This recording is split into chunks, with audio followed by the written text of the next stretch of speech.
கன்னிராசி அன்பர்களுக்கு அந்த முயற்சி ஸ்தானம்னு சொல்லக்கூடிய இடத்துல கிரகங்கள் அதிகமாக இருந்து கொண்டு இருக்கின்றது. ராசியாதிபதியாக இருக்கக்கூடிய புதனும் அங்கே தான் இருக்கார்.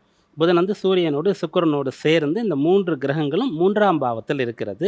நல்ல தைரியத்தோடு காணப்படுவீங்க, தன்னம்பிக்கை இருக்கும், செய்யக்கூடிய ஒவ்வொரு வேலையும் ஈடுபாட்டோடு செய்வீங்க, இன்வால்மெண்ட் இருக்கும். பிடிக்காம அல்லது கடமைக்காக வேற ஒருத்தருக்காக எதையும் நீங்கள் செய்யவே மாட்டீங்க. அதனால் இந்த வாரத்தில் ஒவ்வொரு நாளும் நீங்கள் படிக்கிறீங்கன்னு சொன்னால் தேர்வுக்காக தான் இதை மட்டும் படித்தா போகிறோம் அப்படின்ற ஒரு விஷயம் இருக்காது. அதில் என்ன தான் இருக்குது அப்படின்றத தெரிஞ்சுக்கிறது. நீங்கள் படிக்கும்போது இன்னமும் நிறைய புது ஆங்கிள்லாம் உங்களுக்கு ஓப்பன் ஆகிறது. அப்படி கல்வி சிறப்பாக இருக்கும். வேலை பார்க்கும்போது இந்த வேலையை இன்னும் எப்படி நம்ம சீக்கிரமாக செய்யலாம், எப்படி சிறப்பாக செய்யலாம், இந்த வேலையை செய்கிறதுனால எப்படி நம்முடைய மேலாளர்கிட்ட பாராட்டு வாங்கலாம், அப்படியாக உங்களால் சிந்திக்க முடியும்.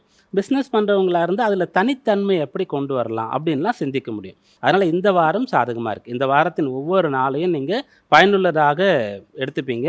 நல்ல பலன்களை அடைய போகிறீங்க.